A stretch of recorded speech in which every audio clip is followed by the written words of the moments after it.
the makers of Old Gold cigarettes present the Comedy Theater. The only radio program which brings you every week the greatest stars in the greatest comedy. Tonight's play, The Show-Off, starring Fred Allen.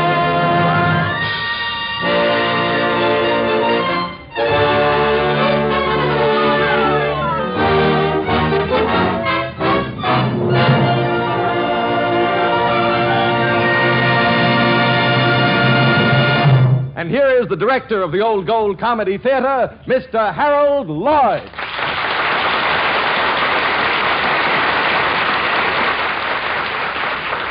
Good evening, ladies and gentlemen. Tonight's play, The Show-Off, really presented quite a casting problem. You see, the ideal person to portray the role of Aubrey Piper had to have these characteristics. He had to be a radio comedian at one time. He had to talk through his nose. He had to have large, baggy eyes, and he had to have a wife named Portland. So, after months of searching, we came to the conclusion there was only one man that had all these attributes. And here he is, Fred Allen.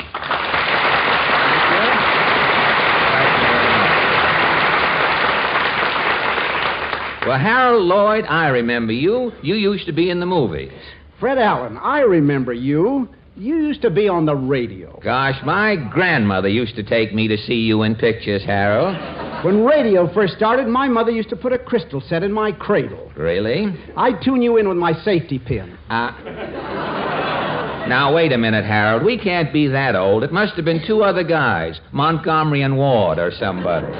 Could be. Fred, I understand that you have just completed a picture called It's in the Bag. Well, how did you know, Harold? You're advertising it under each eye. And under each knee, if you'll take a look at my trousers. But let's forget my assortment of bulges for the moment, Harold. How about telling the audience about tonight's play? All right, Fred, here we go. Our story tonight takes us to Brooklyn, New York. Brooklyn is a quiet little place at the end of a bridge. It's noted for its cemeteries, a tree that grows there, and its baseball club, the Dodgers. At the other end of the bridge, there's another city. It's called, Oh, yes, thank you. New York. Now, Brooklyn is also noted as the home of an assortment of rather odd characters, not the least of whom is Aubrey Piper.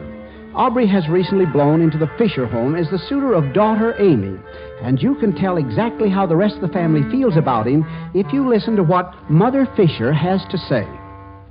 I tell you, Clara, I've never heard anybody talk so much in all my life.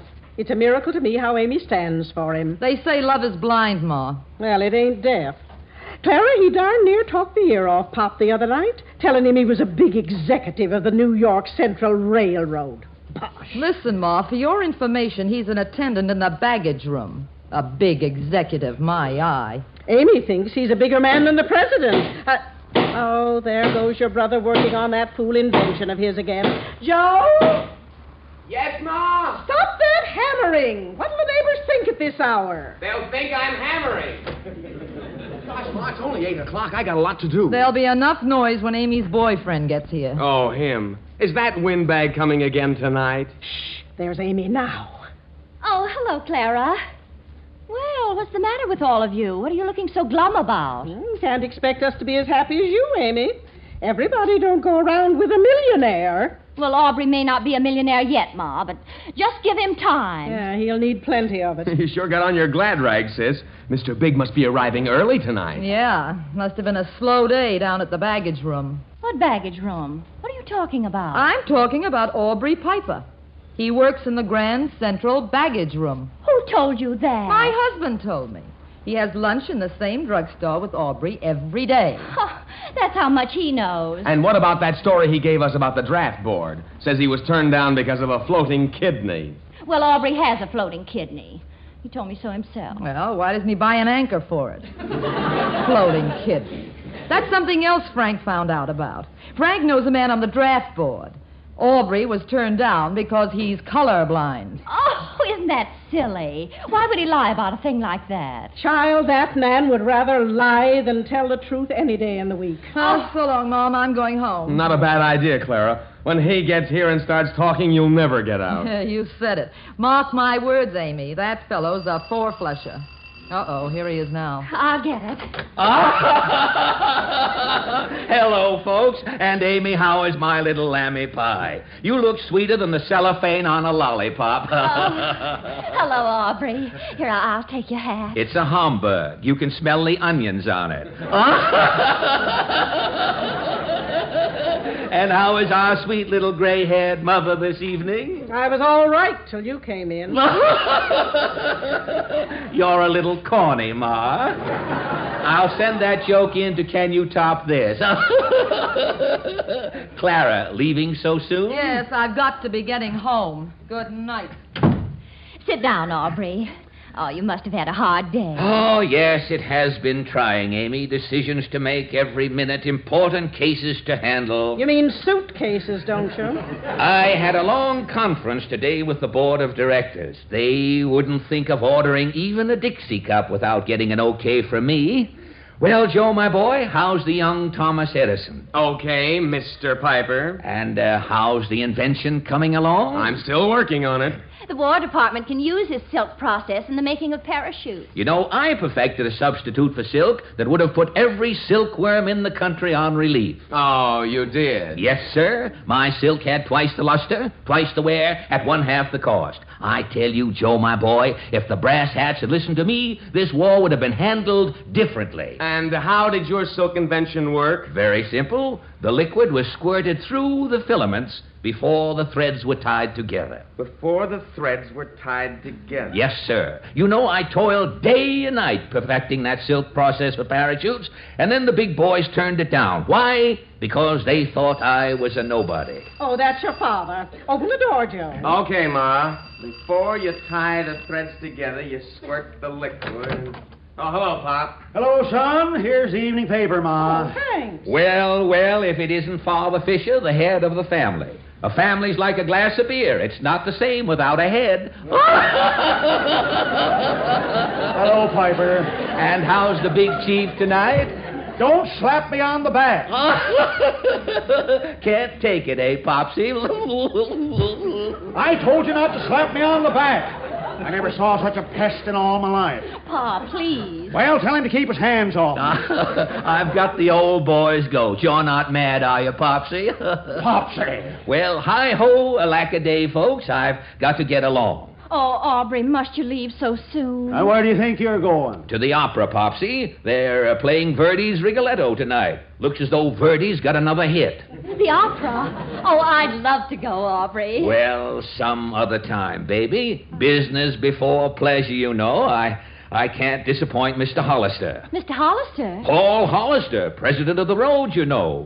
Oh, he's an opera bug. Has 2 seats all season in the Diamond Horseshoe. You're going to the opera with Paul Hollister? No one else but Popsy. Oh, yeah? Well, then, tomorrow, Piper, I'm having lunch with Harold Ickes. Why, that's impossible. Ickes and I are having lunch at the Waldorf. Well, I must be off, Lammy Pie. Good night, Aubrey. Good night, Lammy. Good night, Marconi. Good night, Mother and Dad. I'll bring you back a Figaro from the opera.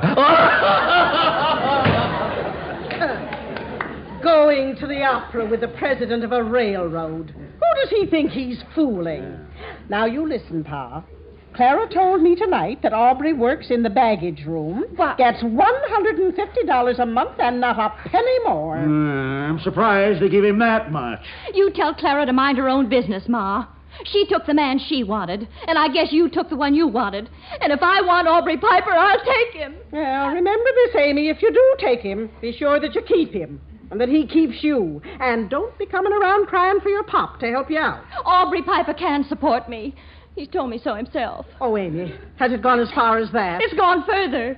If you want to know, we're engaged. What? Yes, and we're going to be married. Married? When? Next Wednesday, that's when. Holy smoke. Oh, mercy me. Married to that pie-eyed Piper.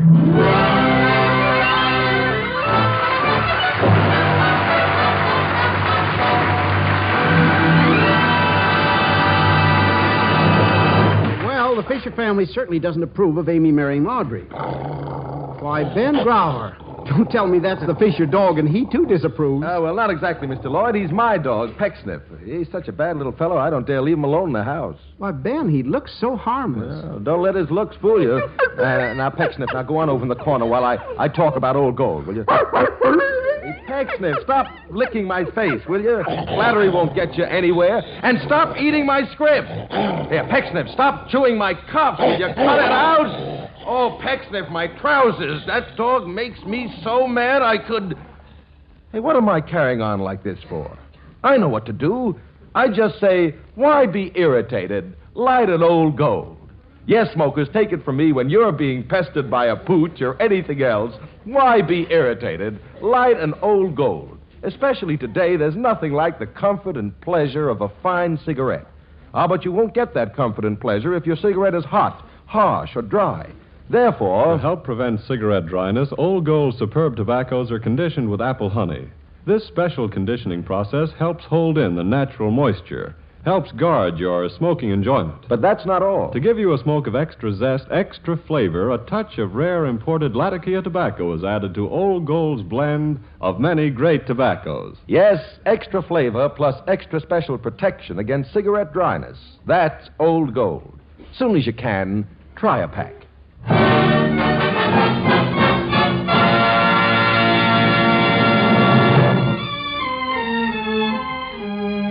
Now, back to the Old Gold Comedy Theater presentation of The Show-Off, starring Fred Allen.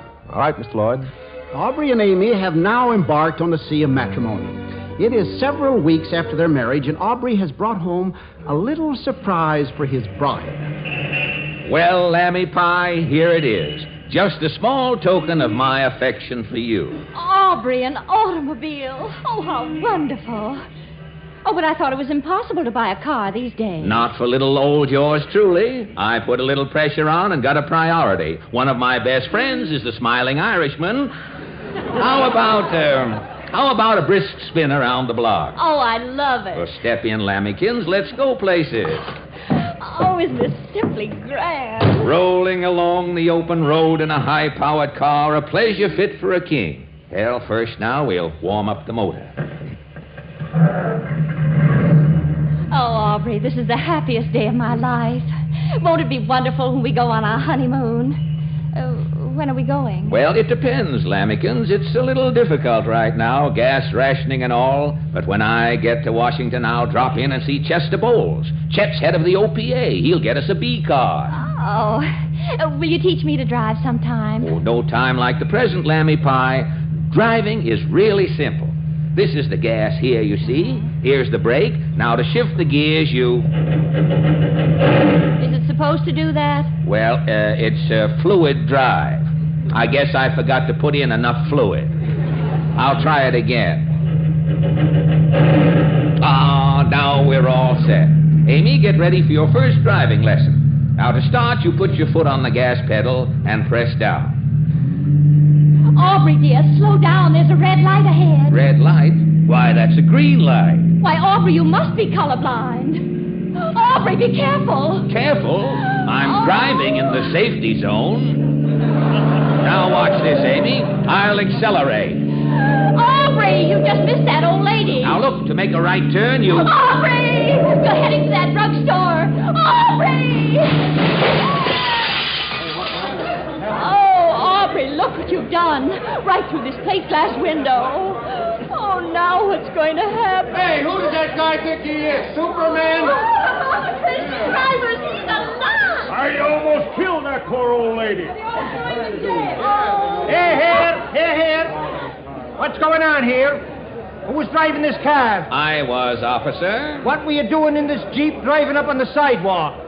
Ain't the street good enough for you? That other car crowded me off the road. What other car? You like all Sunday drivers with your alibis? Let me see your owner's license. My license? Why, certainly. When you see the name on my... Why, that's strange. I don't seem to... Why, I took my license out at lunch at the Union League Club. Is that so? What's your name? Aubrey Piper. You two stay here. I'll get the license number on the car. Aubrey, dear, aren't you always supposed to carry your license with you? Well, to tell the truth, honey, technically this car doesn't belong to me. It doesn't belong to you. Whose car is it? Well, legally, it's still the property of a friend of mine. Harvey Albright, one of the boys down at the office.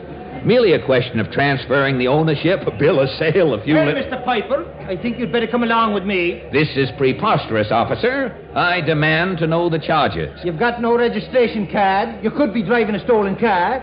You drove through a red light. You smashed this plate glass window. And you've been drinking. Drinking? I've never touched a drop of liquor in my life. You've been drinking martinis. I can smell the olives on your breath. Come along. I warn you, officer, this incident will be called to the mayor's attention immediately. The little flower isn't going to like this. Little flower, huh? You're talking through your buttonhole. Come along, big mouth. You can tell it to the judge.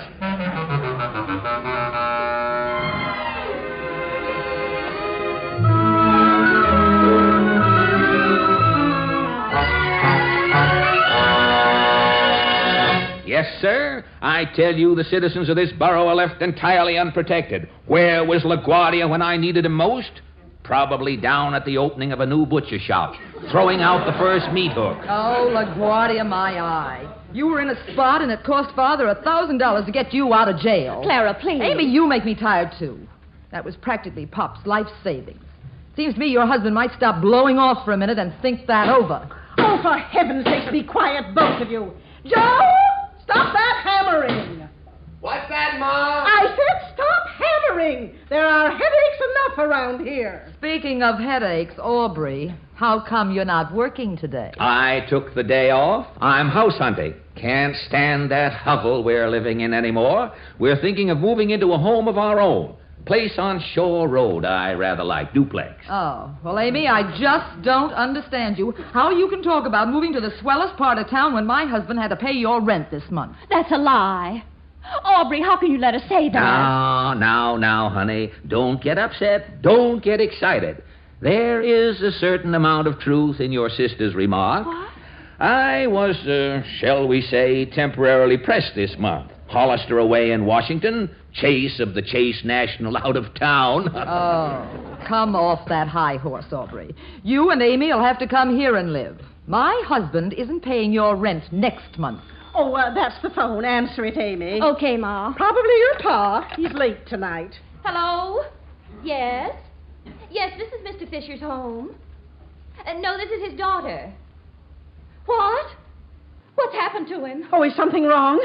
Something wrong with Pa? Well, how serious is it? Oh, he's been hurt. Clara, he's been killed. I know it. I know Now, it. just a second, Ma, darling. Let Amy talk. Let's find out what it is. And brought to the hospital? We'll be right over, thank you. Oh, tell me, Amy, what happened? Now, listen, Ma, there's nothing to worry about. It's not serious. Pa had a little accident over at the defense plant. my. They took him to the hospital. We've got to go over right away. Now, don't worry, folks. I'll get the finest surgeon in the country if I have to fly him in from the Mayo Clinic.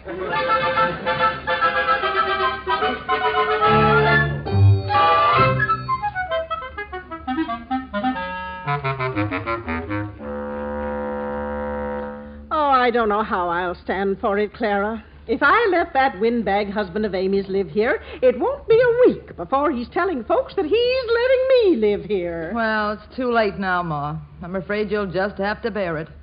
It'll be some time before Aubrey lands another job. Well, there's one consolation. Your poor pa being in the hospital, he won't have to listen to that everlasting gab.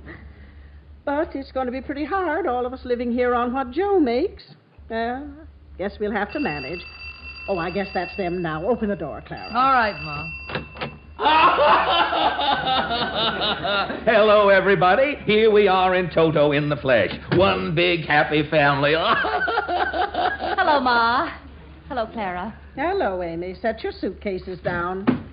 I declare I don't know where I'm going to put everybody. Any place at all, Mom. Tell the canary to move over in his cage. Just bunking here for a day or so, you know. Expect to call any day now to join Hollister down there in Washington. I bet Hollister can hardly wait. I'll fix up Pa's room for you, Amy.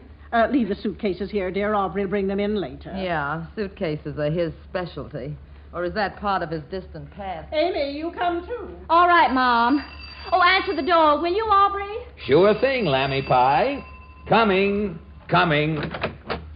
Well, my good man, what can I do for you? Does Mrs. Fisher live here? She certainly does. Whom do I have the pleasure of addressing? I'm from the Consolidated Insurance. My name is Gill. Well, well, step right in, Mr. Gill. Glad to see you. Have a chair. Why, thank you, Mr. Piper's the name. Aubrey Piper. Mrs. Fisher is inside with my wife. She'll be right in. Oh, that's all right. Tell me, Mr. Gill, anything coming to Mrs. Fisher because of the accident? Well, yes, not much, but we hope it'll tide her over until Mr. Fisher recovers his health. Well, I'm glad to hear that. Of course, Mrs. Fisher is always welcome in my home here. But she's an independent old soul, always talking about being a millstone around my neck. Wants to move into a place of her own. I tell her she's foolish. Oh, very nice of you, Mr. Piper, to feel that way. Well, people tell me I'm crazy, but that's the way I am. So you're in the insurance game, Mr. Gill. Mm-hmm. Interesting field, insurance. Was in it myself for 10 years. That's all.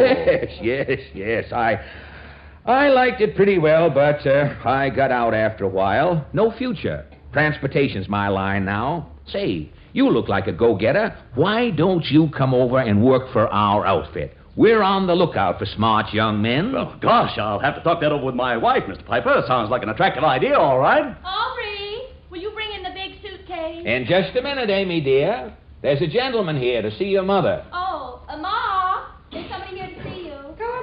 Coming. Nobody can't get a minute's peace in this house. This is Mrs. Fisher, Mr. Gill, and this is my wife, Amy. This is Mr. Gill from the Consolidated Insurance Company. It's a pleasure, lady. How do you do, Mr. Oh, dear me, I don't know anything about insurance. Come in here. What is it, Ma? What's the matter?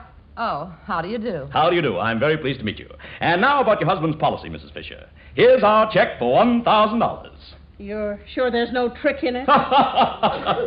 No, there's no trick, Mrs. Fisher. That's money we like to pay, and we don't like to pay. Yeah, I guess that's the way I feel about taking it. I know what an independent little lady you are, Mrs. Fisher. Why, your son-in-law here's been telling me that you had some foolish idea you were a millstone around his neck.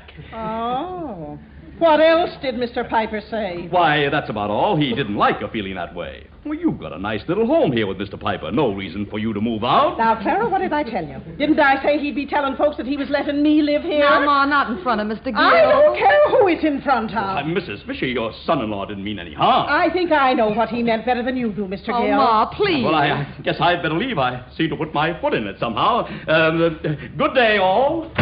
Well, of all the low-down, contemptible tricks. Now, Mother, wait a minute. What do you mean telling people this is your house? He didn't mean it, Ma. Now, the whole thing was merely a misunderstanding, Mother dear. Now, look here, Aubrey Piper. We know all about you and your misunderstanding. Clara, are you trying to tell me... She's trying to tell you that you're a fool and a liar and a show-off.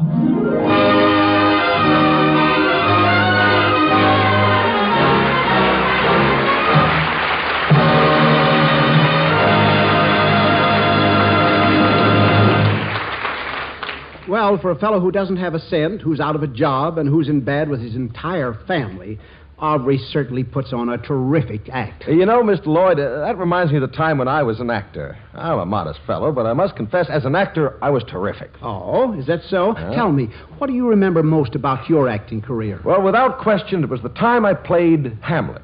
Mr. Lloyd, it was wonderful. Now, just picture it. The audience is tense, excited, waiting for me to make that great speech. I walk to the edge of the stage and begin, to be or not to be, that is the question. And then, Mr. Lloyd, would you believe it, I forgot the next line. What happened, Ben? Well, there I was, blushing and stammering, simply furious with myself, so I whispered to one of my fellow actors in the wings, and I asked him what was the next line. Did he tell you? Of course he did. He said... The next line is, "Why be irritated? Light an old gold." Ah, yes, smokers, whenever anything goes wrong, that's the line to remember. Why be irritated? Light an old gold. Enjoy its grand extra flavor, plus its special protection from cigarette dryness. You see... Old Gold's magnificent blend of many fine tobaccos, including a touch of extra flavorful Latakia tobacco, is specially conditioned with apple honey to help guard against cigarette dryness. So keep it in mind. Old Gold, a better, keener, tastier smoke. But if you can't get a pack right off, please remember, even though we're producing all the cigarettes we can, without sacrificing one iota of Old Gold's superb quality, the men and women in our armed forces get first consideration in this production. But we're doing our utmost to assure fair distribution of all remaining Old Gold cigarettes. So if you had to be content with substitute brands today, be content in the thought that tomorrow, if you ask, your dealer may possibly have Old Golds.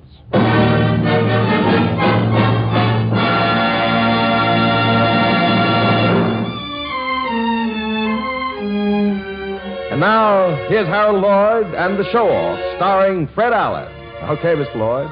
Well, there's trouble in the Fisher family with Pop in the hospital and Aubrey in disfavor with his in-laws.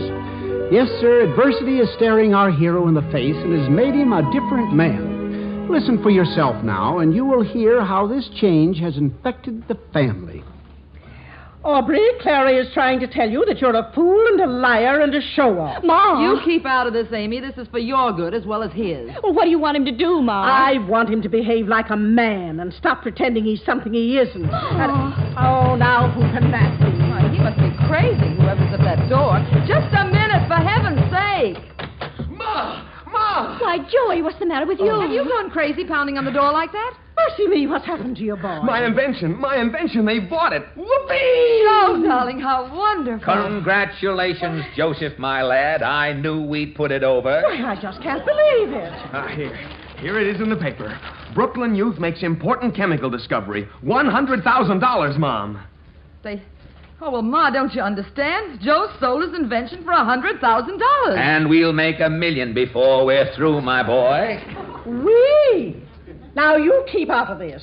What have you got to do with it? Well, it's a funny thing, Mom. But, you know, I signed all the papers this afternoon in the lawyer's office, and Aubrey has something to do with it. He gave me an idea. What idea could he give you? Well, remember what he said about squirting that liquid through the filaments before you tie the threads together? Now, Joe, he was just repeating something you told him the day before. Yes, but you see, he got it backwards. Yeah, he would get it backwards. Yes, but Ma, that's what made the whole thing work. Aubrey got it backwards and it worked that way. Oh, what's the difference? $100,000? Why, it's a fortune. Joe, my lad, if you're wise, you let me handle that money for you. I'll double it inside of a week. I'll bet. Funny thing about lawyers, Ma. When I first talked to them, I closed the deal at $50,000. And when I went up there today, they had the contract all made out for $100,000. And they're getting away with murder at that. Oh, keep still, you. You don't know anything about this at all. Well, maybe I don't. But they thought I did. Who thought you did? The lawyers. I went to see them Saturday afternoon after you told me, Joe, that they were interested. Well, I'll be darned. And what did you tell them, Aubrey? Simply that I was head of the family, that they were taking advantage of your youth. I told them the deal was off unless they doubled the advance, gave you one half the net, and marketed the product at their own expense. Did they know who you were? Well, I merely told them I was connected with the New York Central Railroad. Well, I certainly have to give you credit, Aubrey. That's the way the contract reads, all right. Oh, Lord, I'll never hear the end of this. Gee, that's wonderful, Aubrey. I'll have to give you a little commission on this deal, Aubrey. You certainly deserve it. Skip it, my boy. I want you folks to have a good time on that 100 G's. Just depend on me, and every dollar will go an extra mile. Yes, sir, I'll be joining Hollister down there in Washington. And Joe, my boy, I'll be looking after your interests every day. If necessary, I'll take it to the top, right to Truman. Oh, Aubrey, you're wonderful. You're only saying that, Amy, because it's true.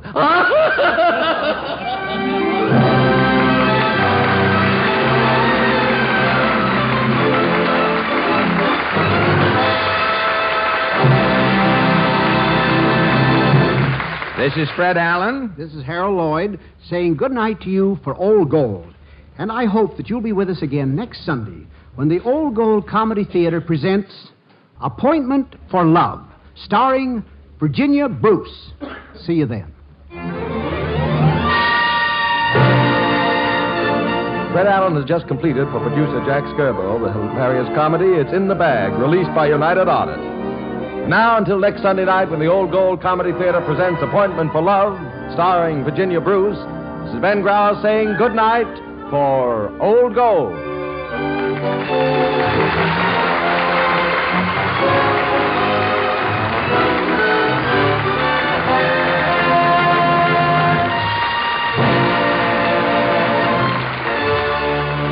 This is the National Broadcasting Company.